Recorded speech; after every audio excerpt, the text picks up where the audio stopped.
नाज़रीन आदाब, आप देख रहे हैं INN चैनल। मैं हूं शेख अहमद अली। आज की खास बात में हम देखेंगे कई अहम कौमी और बैनुल अक़वामी खबरें। मुल्क में आज शव्वाल का चांद नज़र नहीं आया, लिहाजा मरकज़ी रुयत हिलाल कमेटी ने मंगल के रोज़ ईद उल फितर मनाए जाने का ऐलान किया। दिल्ली की जामे मस्जिद के नायब शाही इमाम शाबान बुखारी ने इतवार के रोज़ चांद की अदम रुयत का ऐलान किया। शाबान बुखारी ने ऐलान करते हुए कहा कि आज मुल्क में कहीं भी चांद नज़र नहीं आया। मरकज़ी रुयत हिलाल कमेटी जामे मस्जिद दिल्ली ने अदम रिवायत का फैसला लिया है, लिहाजा ऐलान किया जाता है कि 3 मई 2022 मंगल के रोज़ इंशाअल्लाह ईद उल फितर होगी। वहीं शाही मस्जिद फतेहपुरी दिल्ली की जानिब से भी ऐलान किया गया है कि आज शवाल का चांद नज़र नहीं आया। मस्जिद फतेहपुरी के जारी करदा एक प्रेस रिलीज में कहा गया है कि शाही इमाम मस्जिद फतेहपुरी मुफ्ती मोहम्मद मुकरम अहमद सदर शाही मस्जिद फतेहपुरी रुयत हिलाल कमेटी ने ऐलान फरमाया कि आज 29 रमज़ानुल मुबारक को ईद उल फितर का चांद नजर नहीं आया। ईद उल फितर के मौके पर मुसलमान सब्र व तहम्मुल और हिकमत अमली का मुजाहरा करें और शरपसंदों की शरारत पर उनसे फासला बरकरार रखते हुए उनके बहकावे में न आए। इस तरह की अपील मुंबई समेत मुल्क भर के उलमाए कराम और दानिशवरों ने की है। एक बयान में मुंबई में अंजुमन इस्लाम के सदर डॉक्टर ज़हीर काजी ने कहा कि माह रमज़ान में मुसलमानों ने जिस सब्र व तहम्मुल का मुजाहरा किया, उसी तरह सब्र व तहम्मुल और हिकमत अमली का मुजाहरा करें। उनकी कोशिश होनी चाहिए कि वो शर पसंदों की शरारत से खुद को बचाएं और उनके बहकावे में ना आए। इस मौके पर मुंबई अमन कमेटी के सदर फरीद शेख ने भी मुसलमानों से सादगी और पुरअमन तौर पर ईद मनाने की अपील की और कहा कि अपने बच्चों को हिदायत दें और सभी इसका ख्याल रखें कि हमसे किसी को तकलीफ ना पहुंचे। मिली काउंसिल के general secretary M A Khalid ने भी कहा कि मुल्क के हालात के पेश नज़र मुसलमानों को इंतहाई सादगी से ईद मनाना चाहिए ताकि अपने महल्ले, शहर और मुल्क का अमन बरकरार रहे। पुलिस और इंतज़ामिया से ताउन करें। उन्होंने कहा कि हर तरह से हमारी कोशिश होनी चाहिए कि दूसरों को भी अपनी खुशी में शामिल करें। मिली काउंसिल के general secretary M A Khalid ने भी कहा कि मुल्क के हालात के पेश नज़र मुसलमानों को इंतहाई सादगी से ईद मनानी चाहिए। उन्होंने अपनी बस्तियों और महलों में अमन कमेटियों के साथ और बरदरान वतन के साथ मीटिंग करके इस बात को यकीनी बनाने की अपील की कि किसी भी शर पसंद को शर फैलाने का कोई मौका ना मिले। अगर कोई ऐसा करता है तो सब मिलकर उसके खिलाफ इंतज़ामिया से शिकायत करें। मकामी इंतज़ामिया के साथ भी एक सिटिंग कर इस बात का तयक़ुन हासिल करने की कोशिश करें कि वो किसी भी सूरत में लॉ एंड ऑर्डर को मुतासिर नहीं होने देंगे। ऐसे ही मुख्तलिफ उलमाए किराम की जानिब से आज ईद को पुरअमन तौर पर मनाने की अपील की गई। मध्य प्रदेश के खरगोन में 2 और 3 मई को कर्फ्यू नाफिज रहने का ऐलान किया गया, लिहाजा नमाज ईद भी घरों में ही अदा की जाएगी। खरगोन के एडिशनल जिला मजिस्ट्रेट समीर सिंह मुजालदा ने कहा कि इस मरतबा ईद की नमाज घरों में ही अदा की जाए। अक्षय तृतीया और परशुराम जयंती पर भी जिले में किसी को कोई तकरीब मुनक्किद करने की इजाज़त नहीं दी जाएगी। ख्याल रहे कि 10 अप्रैल को रामनवमी के जुलूस के दौरान पथराव का वाक़या पेश आने के बाद तशद्दुद की आग भड़क उठी थी। एडीएम ने मजीद कहा कि 1 मई को सुबह 8 बजे से 5 बजे के दरमियान दुकानें खोलने की इजाज़त फराहम की जाएगी। एडीएम ने कहा कि हुक्म जारी किया गया कि दुकानें खुली रहेंगी और इम्तिहान देने वाले तुलबा को पास जारी किया जाएगा।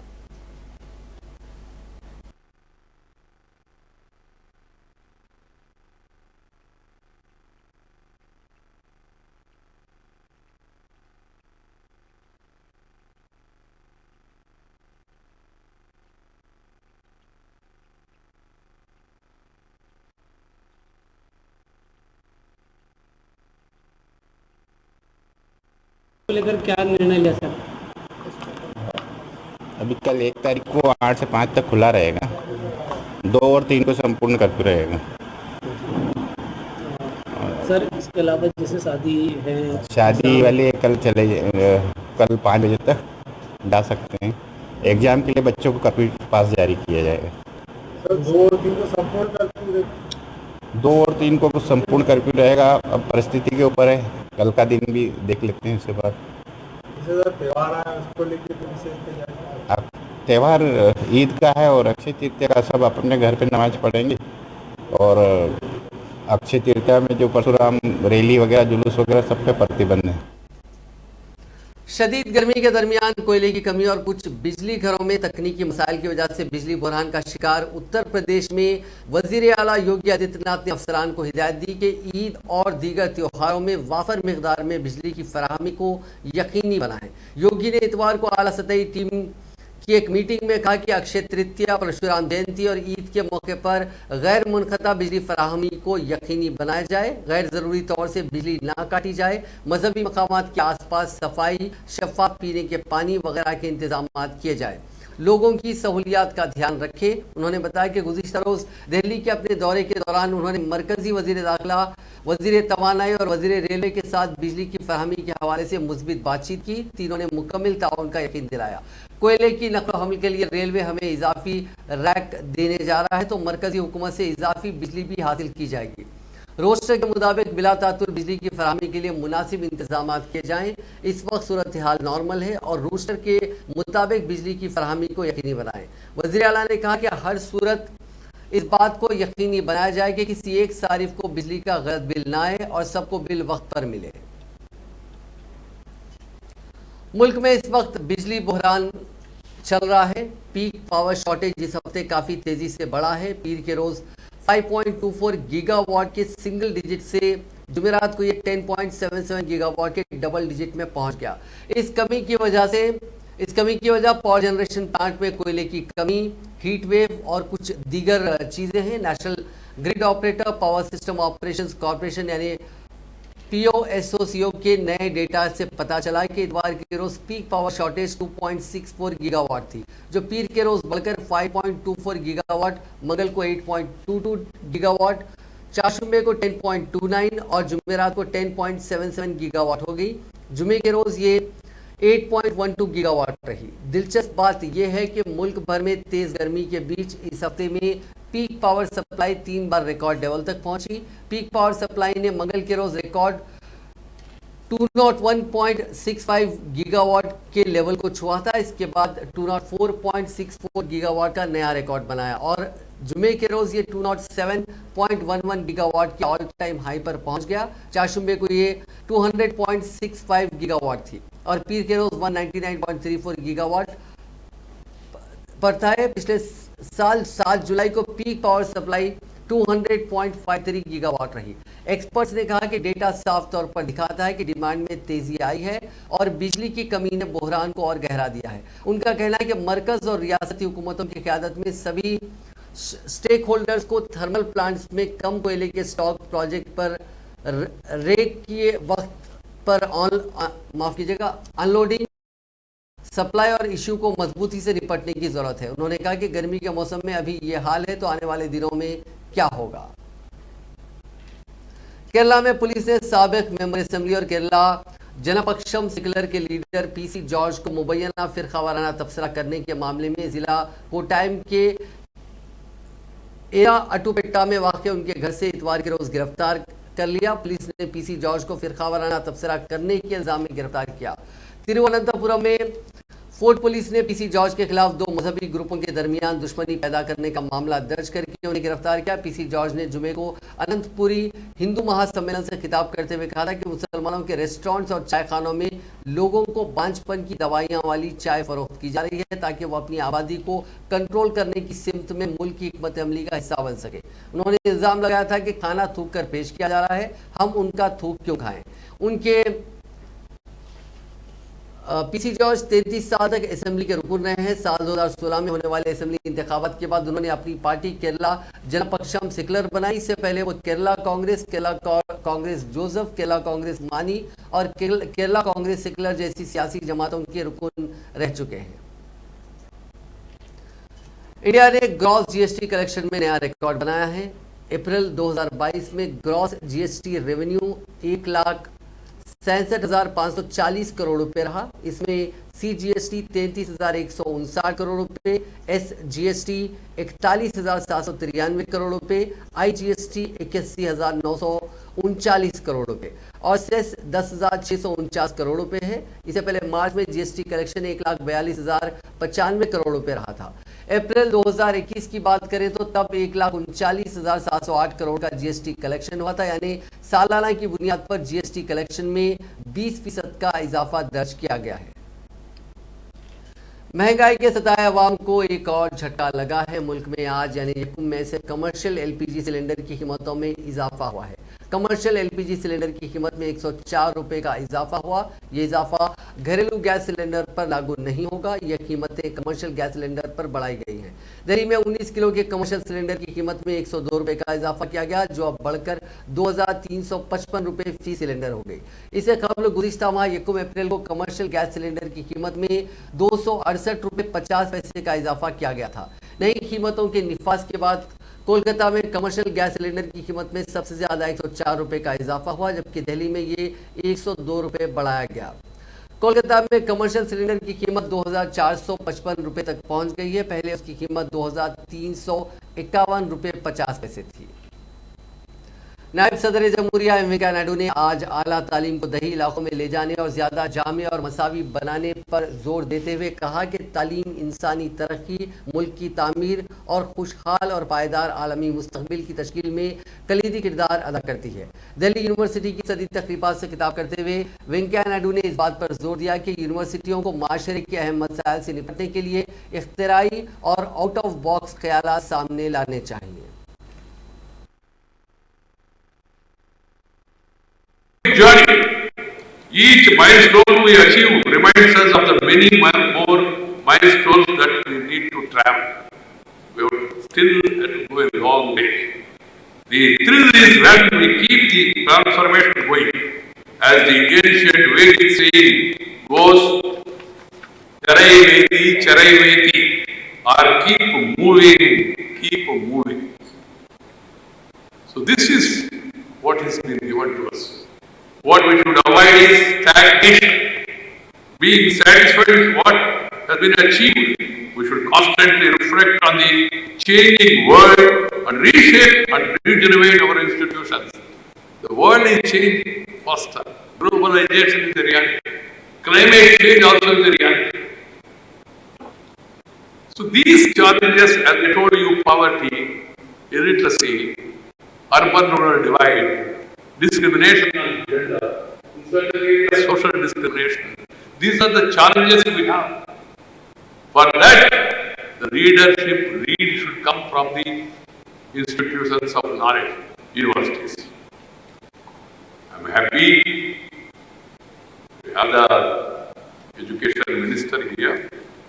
The blueprint that is placed before the nation in the National Education Policy is a far-sighted document that is set to revolutionize the educational landscape of the country by making teaching and learning holistic in true sense.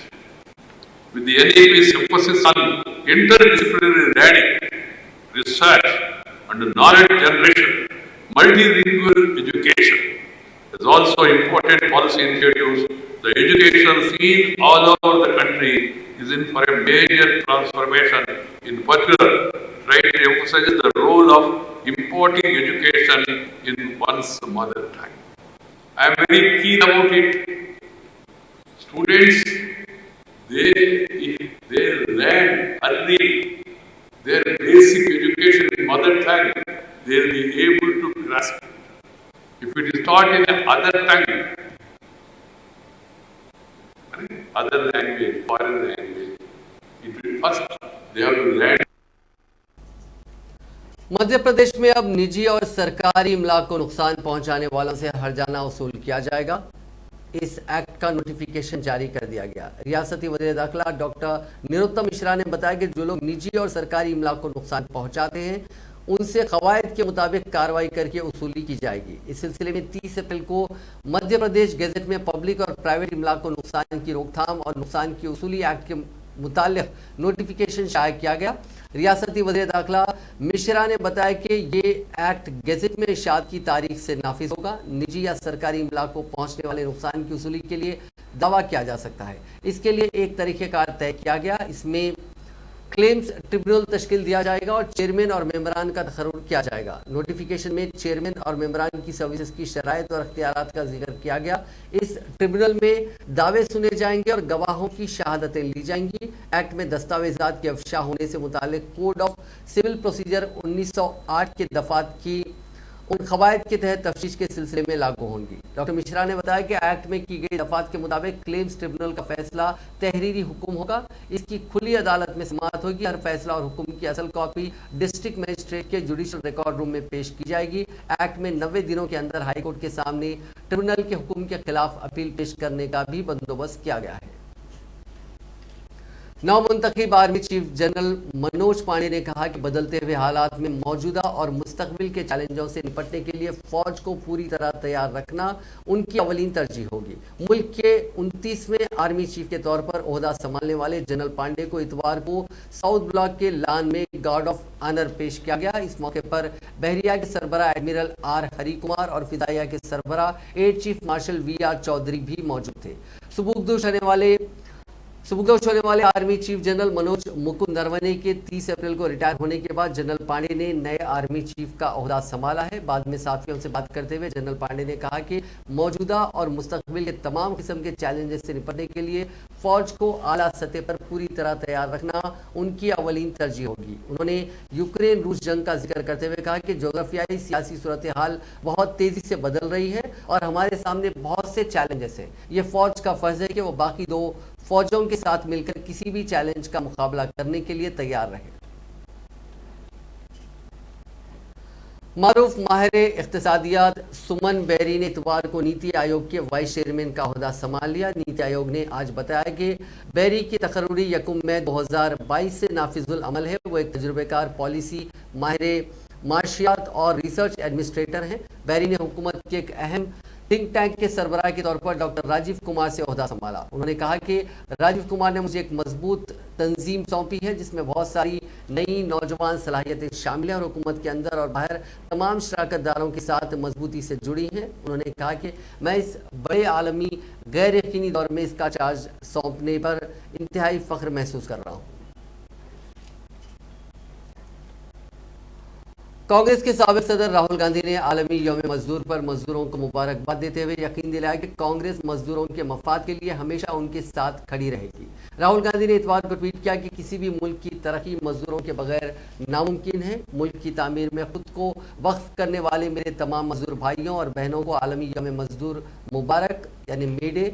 उन्होंने कहा कि मेहनत कशों की मेहनत के बगैर कोई मुल्क तरक्की नहीं कर सकता। उन्होंने मजीद कहा कि हालात कितने ही मुश्किल क्यों ना हो, मैं और कांग्रेस पार्टी हमेशा आपके साथ है। कांग्रेस ने हुकूमत की डिसइन्वेस्टमेंट पॉलिसी पर सवाल उठाते हुए इतवार को कहा कि सरकारी कंपनियों को प्राइवेट हाथों में फरोख्त करने की उसकी कोई पॉलिसी नहीं है और हुकूमत ने पवन हंस हेलीकॉप्टर जैसी बड़ी कंपनी का डिसइन्वेस्टमेंट करके बहुत बड़ा घपला किया। कांग्रेस के तर्जुमान गौरव वल्लभ ने पार्टी हेडक्वार्टर्स में एक खुसूसी प्रेस कॉन्फ्रेंस में कहा कि मोदी हुकूमत ने जनूबी एशिया में हेलीकॉप्टर खिदमत फराहम करने वाली सबसे बड़ी कंपनी पवन हंस को महज 6 माह पुरानी एक आम कंपनी को औने पौने दामों में बेचकर मुल्क के अवाम के साथ बड़ा धोखा किया है। सबसे बड़ी हेलीकॉप्टर कंपनी है जिसके पास सबसे ज्यादा हेलीकॉप्टर है, सबसे ज्यादा फ्लाइंग आवर्स का अनुभव है, सबसे ज्यादा हेलीपोर्ट्स हैं, जिसका विश्वास है आज भी हमें केदारनाथ जी, बद्रीनाथ जी, माता वैष्णो देवी जी, अमरनाथ जी की यात्रा करनी होती है तो ये कंपनी हमें पहुंचाती है वहां तक। हमारे बुजुर्गों को यही कंपनी केदारनाथ जी के मंदिर के सामने पहुंचाती है। उसको भारत सरकार ने अपना 51% हिस्सा बेचने का निर्णय कर लिया और किसको बेच रहे हैं वो जानकारी दूंगा आपको। मात्र 211 करोड़ रुपए में। और किस कंपनी को बेच रहे हैं? कंपनी का नाम है स्टार 9 मोबिलिटी प्राइवेट लिमिटेड और ये स्टार 9 मोबिलिटी प्राइवेट लिमिटेड है और जिसका इनकॉर्पोरेशन होता है 29 अक्टूबर 2021। 6 महीने पुरानी कंपनी को जो 6 महीने पहले बनी है। और ये जो मैं डॉक्यूमेंट है, ये मिनिस्ट्री ऑफ कॉर्पोरेट अफेयर्स का वेबसाइट से लाया हूं। ये कोई सरकारी सोर्स है, कोई निजी सोर्स से डाटा नहीं लाया हूं। 6 महीने पुरानी कंपनी को पवन हंस, जो कि देश की मतलब 30-35 साल पुरानी, 40 साल पुरानी हेलीकॉप्टर कंपनी है, उसको 6 महीने पुरानी कंपनी को भारत सरकार ने अपनी 51% हिस्सेदारी 211 करोड़ में बेचने का निर्णय कर लिया। आपको लग रहा होगा साहब कोई आया ही नहीं होगा, नहीं, 2 बिडर और थे और उनकी भी कहानी सुनिए। और फिर मैं इस स्टार मोबिलिटी की हकीकत आपके सामने रखूंगा। उनकी कहानी ये सुनिए कि एक बिडर था, उसने बिड किया 181 करोड़, 181 करोड़। दूसरा बिडर था जिसने बिड किया 153.15 करोड़ और रिजर्व प्राइस थी 199.92 करोड़। 3 बिडर, 2 बिडर करते रिजर्व प्राइस। सबसे बड़ी हेलीकॉप्टर कंपनी है जिसके पास सबसे ज्यादा हेलीकॉप्टर है, सबसे ज्यादा फ्लाइंग आवर्स का अनुभव है, सबसे ज्यादा हेलीपोर्ट्स हैं, जिसका विश्वास है आज भी हमें केदारनाथ जी, बद्रीनाथ जी, माता वैष्णो देवी जी,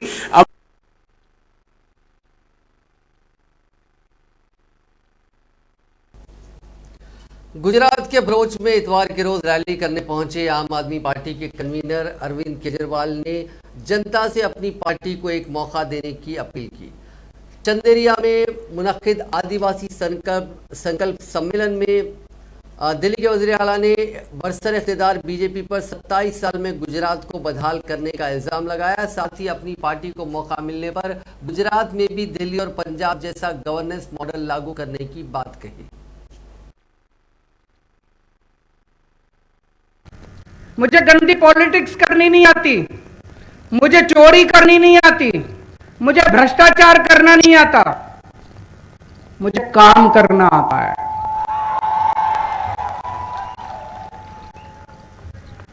मैंने लोगों से बात की, गुजरात के अंदर इस टाइम स्कूलों की, सरकारी स्कूलों की बहुत बुरी हालत है। अभी अभी महेश भाई भाषण दे रहे थे, मेरे को उन्होंने बताया, ईशुदान जी मेरे लिए ट्रांसलेट कर, 6000 सरकारी स्कूल इन्होंने बंद कर दिए मर्जर के नाम पे। 6000 सरकारी स्कूल इन्होंने गुजरात के अंदर बंद कर दिए। सरकारी स्कूलों की हालत बहुत खराब है। गुजरात के अंदर दीवारें टूटी पड़ी हैं, जंग लगे पड़े हैं, टीचर हैं नहीं। कई स्कूल ऐसे हैं जिसमें 7-7, 8-8 क्लासों का स्कूल है और एक ही टीचर है, और कई स्कूल में तो एक भी टीचर नहीं है। कितने लाख बच्चों का भविष्य खराब है। लेकिन ये बदल सकता है। हमने दिल्ली में बदल के दिखाया है। दिल्ली में भी पहले यही हाल था। दिल्ली में सरकारी स्कूलों का बहुत बुरा हाल था। दिल्ली में सरकारी स्कूलों में पहले टीचर आते नहीं थे, पढ़ाई नहीं थी, सरकारी स्कूल टूटे पड़े थे, दीवारें टूटी पड़ी थी, कुछ भी नहीं था, बच्चे आते नहीं थे। गरीब आदमी बेचारा मजबूरी में अपने बच्चों को सरकारी स्कूल में भेजता था। कोई अपने बच्चे को सरकारी स्कूल नहीं भेजना चाहता था। और आज 7 साल के बाद दिल्ली के सरकारी स्कूल शानदार बन गए हैं, इतने अच्छे बन गए। इस साल 4 लाख बच्चों ने अपने प्राइवेट स्कूल से नाम कटवा के सरकारी स्कूल में भर्ती कराया। इससे बड़ा और सबूत क्या होगा? 4 लाख बच्चे। मुल्क में गुज़िश्ता 24 घंटों के दौरान कोरोना वायरस के 408 एक्टिव केसेस बढ़े हैं, जिनमें से ज्यादा दिल्ली, हरियाणा और उत्तर प्रदेश से रिपोर्ट हुए हैं। इस दौरान दिल्ली में सबसे ज्यादा 107, हरियाणा में 90 और उत्तर प्रदेश में 75 एक्टिव केसेस बढ़े हैं। मरकजी वजारत बराए सेहत और खानदानी बहबूद ने इतवार को बताया कि मुल्क में 1 अरब 90 करोड़ के करीब कोविड के टीके लगाए जा चुके हैं। वजारत ने बताया कि गुज़िश्ता 24 घंटों में कोविड इन्फेक्शन के 3,324 नए केसेस सामने आए हैं। वहीं इस दौरान 2,876 लोग कोविड से पाक हो चुके हैं। अब तक कुल 4,25,36,254 मरीज कोविड से सेहतयाब हो चुके हैं। वहीं मजीद 40 मरीजों की मौत के बाद मरने वालों की मजमूई तादाद 5,23,843 हो गई है। बिल मेलिंडा गेट्स फाउंडेशन के को फाउंडर बिल गेट्स का कहना है कि अगर दुनिया अगली वबा के लिए अभी से तैयारी नहीं करती है तो ये हैरानी की बात होगी। उन्होंने how to prevent the next pandemic नाम से किताब लिखी। टाइम्स ऑफ इंडिया को दिए गए एक इंटरव्यू में गेट्स ने बताया कि मास्क लगाकर लोग बेहोश हो गए, ये जानकर उन्हें हैरानी होती है। बिल ने वैक्सीनेशन पर हिंदुस्तान की तारीफ भी की। वबा के कम होते ही लोगों ने मास्क हटाना शुरू कर दिया, क्या ये सही है? इस पर बिल गेट्स बोले कि मास्क इसके काफ़ी फ़ायदे हैं। उन्होंने अपनी किताब में कहा है कि कुछ दवाएं आपके इम्यून सिस्टम को मजबूत करके इन्फेक्शन घटाती है। मास्क इन दवाओं से सस्ता और आसानी से स्टॉक किया जा सकता है। उन्होंने कहा कि उन्हें हैरानी होती है कि लोग मास्क लगाकर बेहोश कैसे हो जाते हैं। जापान में लोगों ने फ्लू सीजन में इसकी आदत बनाए रखी और इसी तरह वो कई जिंदगियां बचा सके। उत्तराखंड हुकूमत की तरफ से गंगोत्री, यमुनोत्री, बद्रीनाथ और केदारनाथ 4 धाम के लिए कपाट खुलने के साथ ही पहले मरहले की यात्रा 45 दिनों में यौमिया दर्शन के लिए आने वाले अकीदतमंदों की तादाद का तयन कर दिया गया है। बद्रीनाथ केदारनाथ मंदिर कमेटी के media incharge doctor Harish Gaur ने इतवार की सुबह इत्तला दी। उन्होंने बताया कि अकीदतमंदों पर कोरोना टेस्ट की कोई पाबंदी नहीं है। कोरोना टेस्ट इख्तियारी है, लेकिन मास्क पहनना और समाजी फासले पर अमल करना सबकी हिफाजत के लिए जरूरी है। गौड़ ने बताया कि श्री बद्रीनाथ धाम में यौमिया 15,000, श्री केदारनाथ में 12,000, श्री गंगोत्री धाम में 7,000 और श्री यमुनोत्री धाम में 4,000 यौमिया दर्शन के लिए अकीदतमंदों की तादाद मुकर्रर की गई है। ग्रेटर नोएडा में हिट एंड रन का मामला सामने आया है। यहां 5 स्टूडेंट्स को बेकाबू कार ने रौंद दिया। इनमें से एक तालिब इल्म आयुष की मौके पर ही मौत हो गई, जबकि 4 जख्मी हैं। इनमें से 2 की हालत तशवीशनाक है। हादसे के शिकार स्टूडेंट्स इंजीनियरिंग और मैनेजमेंट के तालिब इल्म हैं। सभी देर रात करीब 11 बजे खाना खाकर हॉस्टल लौट रहे थे। हादसे के बाद कार ड्राइवर भाग गया है। हादसा रियान बुलचक्कर के पास हफ्ते की रात हुआ। 5 तुलबा ग्रुप में सड़क पार कर रहे थे, तभी सफेद रंग की बेकाबू कार ने उन्हें जोरदार टक्कर मारी। अक़वाम मुत्तहिदा के सेक्रेटरी जनरल एंटोनियो गुतरेस ने अफगानिस्तान के दारुल हुकूमत काबुल में खलीफा साहब मस्जिद पर हुए हमले की मजम्मत की, जिसमें मुबैना तौर पर कम से कम 10 अफराद मारे गए थे। एंटोनियो गुतरेस के नायब तर्जुमान फरहान हक ने हफ्ते के रोज कहा कि सेक्रेटरी जनरल ने जुम्मे की नमाज के दौरान मगरबी काबुल में खलीफा साहब मस्जिद पर होने वाले मोहलिक हमले की शदीद मजम्मत की। उन्होंने मुतासरीन के अहले खाना के तईन ताज़ियत का इजहार किया और जख्मियों के जल्द सेहतयाबी के लिए दुआ की। रूस में इतवार के रोज आग बुझाने वाला एक तैयारा गिरकर तबाह हो गया, जिसके नतीजे में एक शख्स हलाक हो गया और 6 दीगर जख्मी हो गए। इमरजेंसी सर्विसेज ने ये इत्तला मीडिया को दी। वजारत सेहत के ज़राए ने स्पुतनिक को बताया कि वाक़या इतवार के रोज मकामी वक्त के मुताबिक सुबह 11 बजे के करीब पेश आया, जबकि एक फायर फाइटर रूस के सरहदी मुकलाकान गांव में आग बुझाने के बाद वापस आ रहा था और मुक्चा हवाई अड्डे में लैंडिंग के दौरान गिरकर तबाह हो गया। रूस और यूक्रेन के बीच जंग लगातार जारी है। जंग में रूसी मिसाइलों और रॉकेटों के हमले से यूक्रेन के शहर तबाह हो रहे हैं। हर कोई यूक्रेन से बाहर भाग रहा है, लेकिन फिल्मों के सुनहरे पर्दे पर बहादुर खातून की इमेज रखने वाली हॉलीवुड स्टार एंजेलिना जोली ने असल जिंदगी में भी बहादुरी का नमूना दिखाया। एंजेलिना जोली यूनाइटेड नेशंस की गुडविल एम्बेसडर के तौर पर यूक्रेन के लवीव शहर पहुंची हैं, जो आजकल रूस के लगातार हमलों की चपेट में है। हालांकि उनके यूक्रेन पहुंचने की वजह पता नहीं चली है, लेकिन सामने आए कई वीडियोस में जंग से मुतासरीन से मिलकर उनकी हिम्मत वो बढ़ाती दिखी। उनके लीव में मौजूदगी के दौरान भी रूसी फौज ने शहर पर हमला किया, जिससे बचने के लिए एंजेलिना जोली को भी बम शेल्टर का सहारा लेना पड़ा।